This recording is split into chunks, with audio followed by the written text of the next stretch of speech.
Listener discretion is advised.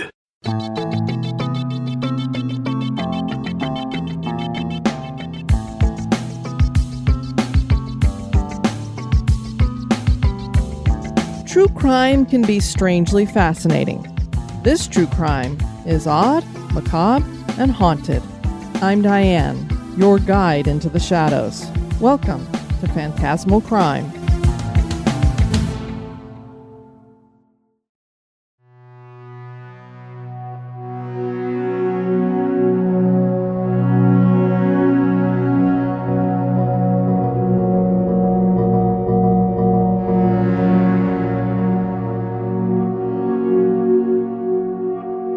Big Moose Lake is at the head of the Moose River in upstate New York.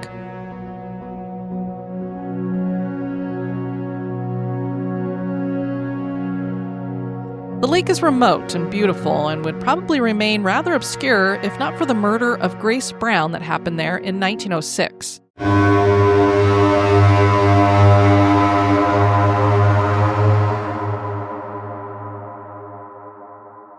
The perpetrator was her lover, Chester Gillette. And now, over 110 years later, her spirit still seems to be at unrest, probably due to the circumstances of her demise. People who have stayed at the various hotels, the Big Moose Inn, Glenmore Inn, and Covewood Lodge, claim to see the ghostly figure of a forlorn woman that is believed to be the spirit of Grace Brown. Here is her tragic story.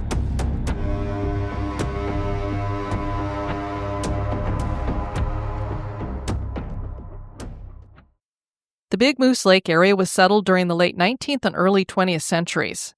Settlers came in on the railroad with dreams of conquering the Adirondack wilderness. Camps were established by trappers and hunters, and these eventually became hotels. The beauty of the area enticed the rich and famous to build summer homes here, which would eventually become lodges. These homes were built in an unusual style that featured vertically positioned half-log construction, known as the Palisade architectural style. This is the setting for the 1925 novel by Theodore Dreiser, An American Tragedy, that was made into the movie A Place in the Sun, starring Elizabeth Taylor, Shelley Winters, and Montgomery Clift. The story was inspired by the true-life event that left Grace Brown dead. Grace Brown was born on March 20th in 1886 in Otselec, New York. She was the daughter of a successful Chenango County farmer. For her, this typical rural childhood was pretty boring. And so when she was 16, she had the opportunity to leave this small town life. And so she struck out on her own to find work, and she went to stay with her older sister Ada's family. And this was a city called Cortland in New York. And there in the city of Cortland, New York, was the Gillette Skirt Company. This was a business that manufactured made-to-order petticoats that was founded by Noah Horace Gillette in 1896. And it had operated in several locations before finally settling in the city's first concrete block building on Miller Street. That building was constructed between 1902 and 1906. Now, somebody else who was working here was the owner's nephew, and his name was Chester Gillette. Chester came from a very different background from Grace. While her family were a bunch of farmers, his family were missionaries for the Salvation Army. He was born in 1883 in Montana, and once his parents got involved with the Salvation Army, they ended up relocating a lot. They went on missions across Washington, Oregon, Wyoming, California, and Hawaii. Chester's getting older. His parents are getting a little concerned about his education because they're uprooting him so much, and plus, they've given up all of their worldly possessions and money to go around doing ministry for the Salvation Army. So they really wanted him to get into a good school. And this caused them to turn to their well-to-do uncle, who I just mentioned in regards to the Gillette factory here, Noah Horace Gillette. And he agreed to give Chester the opportunity to attend Oberlin College's Preparatory Academy in Ohio. And while Chester was a good student, he wasn't very enthusiastic about his studies, so he left the academy in 1903 after only being there for 2 years. He held a bunch of odd jobs here and there. He went to work in Chicago as a railroad brakeman in 1905. And I don't know if his parents said, "Hey, Uncle Noah, can you go talk to him?" or if he just decided to go talk to him. But he pays him a visit. And whatever he said convinced Chester to come back to Cortland, New York with him and to start working in the Gillette skirt factory. So he did that in the spring of 1905. And while he clearly probably worked in a different department than Grace, somehow the two met up. I don't know if it was in a break room or if he sees her across the room, but she was a very pretty girl, although quite naive. He's a supervisor at the factory, so of course it's against the policies for any kind of fraternization, but the two, Chester and Grace, end up dating anyway. And eventually those dates lead into a little bit more, and before long they're actually sleeping with each other. For Chester, it was just fun, but Grace had fallen in love. And while I said that this was just kind of a fun thing for him, he might have had a little bit more feelings involved, because when she went to visit her family in the autumn of 1905, Chester wrote to her, "You don't know how lonesome it is now, with nothing to do evenings. Sunday was the dullest day I've known in a long time. That night I went to bed about 9, but laid awake for nearly 2 hours thinking of everything, principally you. Hurry back, as you don't know how lonesome it is here."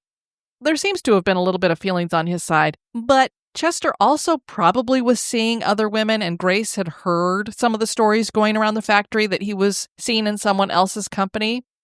In their book, Adirondack Tragedy, Joseph W. Brownell and Patricia W. Eno state that Chester dated other girls from the factory or in the neighborhood during the course of his relationship with Grace, so he definitely was having his cake and eating it too, so to say. But they continue to see each other. And in the spring of 1906, Grace discovers that she's pregnant. And of course, she thinks, well, Chester, surely he's going to marry me. So she starts writing him letters, pushing him to do the right thing. Chester, of course, he's come from the Gillette family, even though his family's not rich. His uncle is. And so his goal was to marry a socialite. He wants to live that upper crust life. And Grace, of course, she's just this plaything to him. She does not fit the bill of a socialite, so he has no intention of marrying her. So after she kind of gets tossed aside by him, he's not going to marry her. She goes to her parents' home, but she keeps her pregnancy a secret.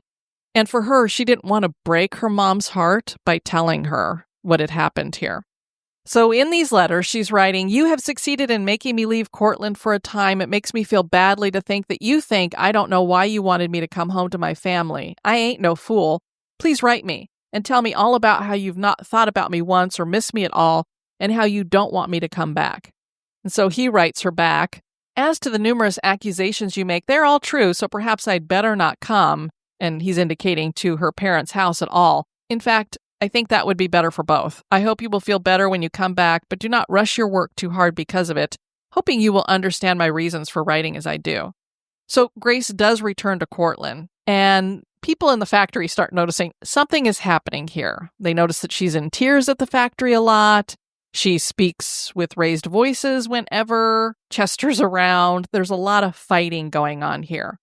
And so she's turned from this tactic of, hey, why don't you do the right thing, to now she's starting to threaten him with revealing to his family that he had gotten her knocked up. And you can imagine he's got his uncle who probably already is thinking that he's trouble, and that's why he's trying to get him on the right line here. And then his parents clearly are very strong Christians working for the Salvation Army, so him getting a girl knocked up, not a good thing. Chester was desperate and kept pushing Grace off, feigning that he might marry her. So she goes back for another stay with her parents, and she's thinking, he's going to propose to me at some point. So she writes him back, "If I could only die, if I die, I hope then you can be happy. I hope I can die. Oh, please come and take me away. Please write and tell me you will come for me before Saturday. I will come straight back to Cortland if you don't come before then." And Chester just keeps pushing her off. He keeps stalling, and she's making all of these veiled threats to him. She writes, "My life is ruined, and in a measure yours is too. The world and you too may think that I am the one to blame, but somehow I can't. Just simply can't think that I am. I said no so many times." Wow, this doesn't look very good for you, Chester. Did you push her into doing some stuff she didn't want to do? So finally, Grace gives Chester this ultimatum. "In your last letter, you said you could get away for the trip the 7th of July, and in tonight's letter, you say July 9th. I expect any time to hear you can't come for a week or two, yet I'm awfully sorry, but I have planned on Saturday the 7th, and I shall be in Cortland that night." So then Chester writes her back, and so she relents and agrees to meet Chester in the small town of DeRuyter, New York, on the morning of July 9th. Chester, however, got there before her. He comes in the night before, and that's the evening of July 8th, and he registers as Charles George at a local hotel. And as you could see, it's his initials, but it's not his name. He settled into his room with what he'd brought with him, his suitcase and a tennis racket. Guess he's planning on playing some tennis, maybe? So Grace joins him in DeRuyter the next morning, and she's probably thinking, we're going to get married? Because he had kind of hinted at that. So she's excited about what's going to happen here. So on the morning of July 9th, they board a train and arrived in the town of Utica later that day. And then Chester registers at a hotel there as Charles Gordon and wife of New York City. So now he's still using the CG for the names, but another fake name. The next morning, before moving on, Chester gave some of his clothes to a local laundry and asked them to be sent when done to him, and he used his real name for that, at the town of Old Forge. Going back to the hotel, Chester hurried Grace onto the train and left without paying the bill, knowing that, hey, I used a false name, so they can't come after me for the money. So then, later on Tuesday, they arrived at Tupper Lake Village, and Chester again registers under a false name. This time it's Charles George and wife. And Grace decides that she wants to write back home, so she picks up a postcard, and she sends it off, and it reads, "Dear Mother, I'm having a lovely time. Don't worry, we'll write you more tonight about the trip. It was rather unexpected, but I'm glad we are here." So she's just thinking they're going to have a fine time. Chester also sends a postcard. He sends it to the Gillette skirt factory, and he asks them to send him $5 of his pay at Eagle Bay, New York. So now we're into the morning of Wednesday, July 11th, and Grace's optimism about this trip is kind of coming to an end. She's like, I don't know what is happening here. He is not saying we're going to get married. Brunell and Enos's book states that after breakfast that morning, Grace fell into a crying fit to the degree that a waitress needed to help her out of the dining room. So she's just really, really upset. She composes herself, and then she leaves with Chester to catch a train to the town of Old Forge so that Chester could pick up his laundry.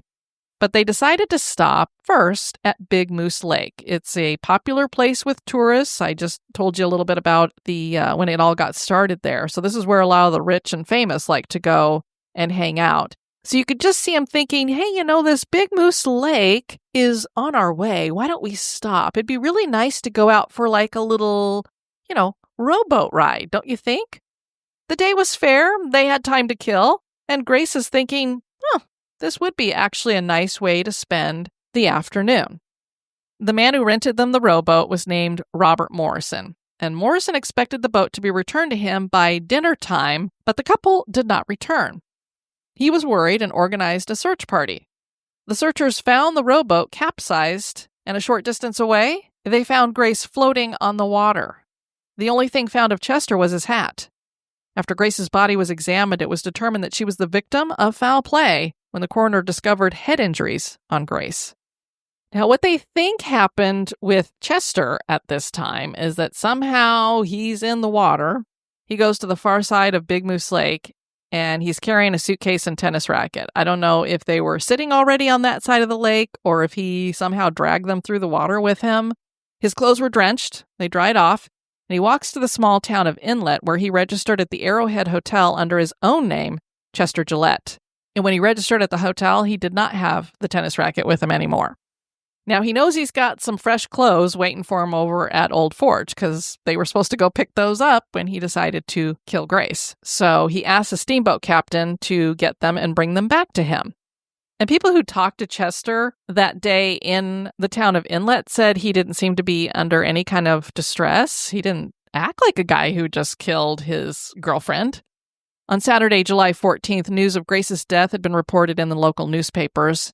The preliminary coroner's report on the body made District Attorney George W. Ward suspicious about this Carl Graham that she had been checked in with. So he gathered up some of his men and they headed to Big Moose Lake. They get to the Utica train station, and a young man named Bert Gross approached the district attorney and his team and asked if they had any information on the whereabouts of a Chester Gillette.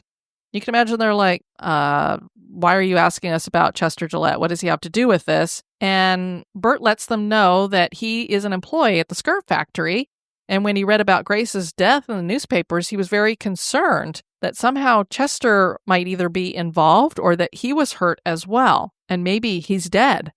Bert gave the men a description of Chester, and of course the district attorney's going, well, the description of this Carl Graham sounds exactly like Chester, huh? Ward asked if Bert knew where Chester was, and Bert said, well, he had seen some of Chester's postcards at the factory, and that the most recent one had asked for $5 to be sent to him in the town of Eagle Bay. So they've got their first clue here then, where to find Chester Gillette. So a bunch of Ward's men go to Eagle Bay and checked all the hotels, but they could find no Chester Gillette or Carl Graham registered there. He decided to check the post office to see if Chester's money had been picked up or if any other mail had been forwarded to a Chester or Carl there at Eagle Bay. The postmaster stated that no mail had come in for Chester, but there had been a note from Chester asking that any mail for him be forwarded to the Arrowhead Hotel in Inlet. So now they have their next clue as to where to find Chester. So Ward and his guys head over to the Arrowhead Hotel, and they start asking around when Chester strolls out of the dining room just having finished breakfast. He was surprised to see his buddy Bert there because they brought Bert along with them. I'm sure they brought him, so they're like, can you point him out if we see him? He walks over to greet him, and then Bert asks him if he'd heard about Grace's death, and Chester seemed shocked, I tell you. No, Grace? She's dead? Ward quickly stepped in and asked for a detailed itinerary of Chester's recent whereabouts. And, of course, Chester's very nervous. He's like, well, I went here, and then I went there, or maybe I did this. So he's like, this guy's full of it. So they arrest him. Evidence mounts against Chester when Grace's trunk, which she had sent ahead to Old Forge, was picked up. And here is a pile of letters from Chester and a bunch of her belongings. So they hold the letters in front of him while they're questioning him, and Chester's like, yeah, those are from me. And then he lets them know, and I have all of Grace's letters that she wrote to me at my place back in Cortland. So Ward sends a bunch of his men to get the letters from Cortland, and then we have an intensive interrogation. And at that point, Chester knows my goose is cooked. They know that I was in this area with Grace. He admits that he took Grace out on Big Moose Lake in a rowboat. But he says, well, it was kind of an accident. She fell out of the boat and drowned. And they're like, really? Did she just fall out of the boat? And then he goes, well, okay, so I told her that I'm not going to marry you. And she got really upset, and she stood up and threw herself into the water in despair, and then she drowned that way. So they're like, okay, he's changing stories. And plus, they already know that she has blunt force trauma injuries.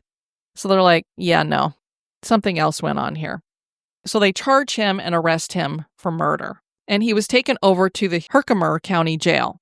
And they know that Chester had this tennis racket with him. So they're looking for the tennis racket because they think that that is the murder weapon, or at least something that he had hit her with.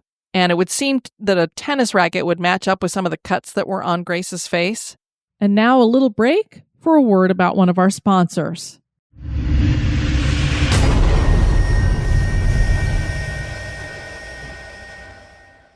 So now Chester needs a lawyer. So he goes to Uncle Noah and he's like, hey, Uncle Noah, I need a lawyer to represent me in this murder case. And his uncle tells him basically you can go pound sand. So he's not able to afford a lawyer, so he has to get public representation. There was a ton of evidence against Chester. First of all, he's used several false names. They have all these letters, but they don't have a witness to the actual murder. So everything here is circumstantial. The trial began on November 12th, 1906, and the Washington State University has a book called Grace Brown's Love Letters, and I want to read from the introduction there. In the courthouse at Herkimer on November 20th, the trial of Chester Gillette of Cortland, charged with the murder of his sweetheart, Grace Brown, was in progress. Her dead body had been found in Big Moose Lake July 11th, and Gillette, who was in company with the girl in a rowboat when she was last seen, was facing the accusation of having caused her death. Attorney George W. Ward, in conducting the prosecution, offered in evidence the letters which Grace Brown, the little factory girl, had written to her lover and then read them to the jury. The district attorney, a strong man not given to sentiment, paused repeatedly in the reading to regain his self-control, while over the crowded courtroom there fell a tense silence as the great crowd listened with streaming eyes and suppressed sobs to the saddest story that ever a judge and jury listened to. Those letters, so sweetly pathetic, so unconsciously dramatic, tell the old sad story with a vividness and tragic power that the greatest writers of all ages have failed to reach. And we read them with dim eyes and with but one feeling, and that of unutterable pity. These wonderful letters are here published in full, just as they were read in court, and to meet a widespread demand for them in a form for preservation. The New York Times talked about these letters and said it is no exaggeration to call them most remarkable productions. They would have been that if written by a woman of the world with fully developed intelligence, and several of them would not be unworthy of a master of literature, using all his knowledge of the human heart and doing his utmost to portray strong emotion with the perfection of simplicity and delicacy. And the writer of these letters was a poor factory girl, almost a child, with no experiences except those of little villages. And in these letters, she expressed all her agonies of fear and shame, hope and despair. You can only imagine in the early 1900s a 16-year-old girl who is pregnant out of wedlock with a guy who could really give a crap about it. And there are just pages and pages of these letters, and they're not very short. I mean, she really, really was writing a lot of these. Dear Chester, I am much too tired to write a decent letter or even follow the lines, but I've been uneasy all day and can't go to sleep because I'm sorry I sent you such a hateful letter this morning. So I'm going to write and ask your forgiveness, dear. I was cross and wrote things I ought not to have written. I'm very sorry, dear. I shall never feel quite right until you write and say you forgive me. I was ill and did not realize what I was writing, and when this morning Mama gave my letters to Papa before I was down, I should not have had it posted, but it went long before I was awake. I'm very tired tonight, dear. I've been helping Mama sew today. So, here she is apologizing to this guy who's going to kill her. It just is awful. And I have a feeling he must have nicknamed her the Kid, because in some of these she writes, with lots of love and kisses from, and in quotations, the Kid. And her last letter is, of course, the saddest of them all, and I'm going to go ahead and read this here. Goodbye to the dear Nooks, South Audelec, July 6, 1906. My dear Chester, I am curled up by the kitchen fire, and you would shout if you could see me. Everyone else is in bed. The girls came up, and we shot the last firecrackers. Our lawn looks about as green as the Cortlandt House corner. So this is just after July 4th, so they definitely did the fireworks for the 4th. I will tell you all about my 4th when I see you. I hope you had a nice time. This is the last letter I can write, dear. I feel as though you were not coming. Perhaps that's not right, but I can't help feeling that I am never going to see you again. It's almost like she knows she's going to die. Isn't that sad? How I wish this was Monday. I'm going down to stay with Maud next Sunday night, dear, and then go to De Ruyter the next morning, and we'll get there about 10 o'clock. If you take the 9:45 train from the Lehigh there, you'll get there about 11. I'm sorry I could not go to Hamilton, dear, but Papa and Mama did not want me to go, and there are so many things I've had to work hard for in the last 2 weeks. They think I'm just going out there to De Ruyter for a visit. Now, dear, when I get there, I will go at once to the hotel, and I don't think I will see any of the people. If I do and they ask me to come to the house, I will say something so they won't mistrust anything. Tell them I have a friend coming from Cortlandt, that we were to meet there to go to a funeral or a wedding in some town further along. So clearly they've made up some kind of we're not going to let anybody know. We're going to get secretly married. Awfully sorry, but we were invited to come, and so I had to cut my vacation a little short and go. Will that be all okay, dear? Maybe that won't be just what I will say, but don't worry about anything, for I shall manage somehow. Only I want you to come in the morning, for I have had to make, you don't know how many plans to fit your last letter, in order to meet you Monday. I dislike waiting until Monday, but now that I have to, I don't think of anything only fair that you should come Monday morning. But dear, you must see the necessity yourself of getting there and not making me wait. If you dislike the idea of coming Monday morning and can get a train up there Sunday, you can come up Sunday night and be there to meet me. Perhaps that would be the best way. All I care is that I don't want to wait there all day or half a day. I think there's a train that leaves the Lehigh at 6-something Sunday night. I don't know what I would do if you were not there or did not come. I'm about crazy now. I have been bidding goodbye to some places today. There are so many nooks, dear, and all of them so dear to me. I've lived here nearly all my life.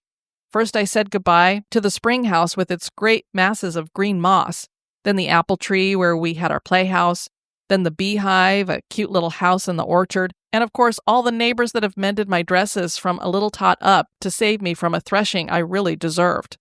So she clearly thinks I'm going away with him and I'm never coming home again. Oh dear, you don't realize what all of this is to me. I know I shall never see any of them again, and Mama, great heavens how I love Mama. I don't know what I shall do without her. She's never cross and she always helps me so much. Sometimes I think if I could tell Mama, but I can't. She has trouble enough as it is, and I couldn't break her heart like that. If I come back dead, perhaps if she does know, she won't be angry with me. This kid clearly seems to have some kind of premonition about what's going to happen to her. I will never be happy again, dear. I wish I could die. You will never know what you've made me suffer, dear. I miss you and I want to see you, but I wish I could die. I'm going to bed now, dear. Please come and don't let me wait there. It is for both of us to be there. If you've made plans for something Sunday night, you must come Monday morning. Please think, dear, that I had to give up a whole summer's pleasure, and you surely will be brave enough to give up one evening for me. I shall expect and look for you Monday forenoon. Heaven bless you till then. Lovingly and with kisses, the kid. I will go right to the Tabor house, and you come for me there. I wish you would come up Sunday night so as to be there, and sweetheart, I think it would be easier for you. Please come up Sunday night, dear. So she's basically just begging him to come when I tell you to come and don't make me wait there. Because, of course, in the back of her mind, I'm sure she's thinking he's not going to show up.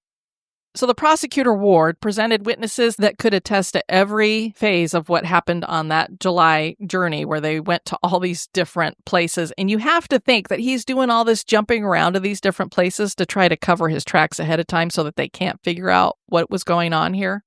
The coroner testified that Grace's body showed that she had drowned and died from blows to her head and face. There was also a woman who took the stand that claimed to have heard what she thought was a scream from the lake sometime on the evening of the 11th. Now, the defense presents a different picture. They're using the desperation of Grace's last letters, saying this is proof that she was desperate, sad, depressed, suicidal. So this is proof that this woman wanted to commit suicide. As our client says, when she found out he's not going to marry her, that was like the last straw. She's done. She stands up, jumps into the lake, and drowns. Chester, he actually took the stand and he reinforced this idea, saying while they were on the boat, he had told Grace that he wanted to tell her family about the baby, but she didn't like that idea. She's like, no, I don't want my family to know about the baby. So then she panicked and jumped into the water and drowned.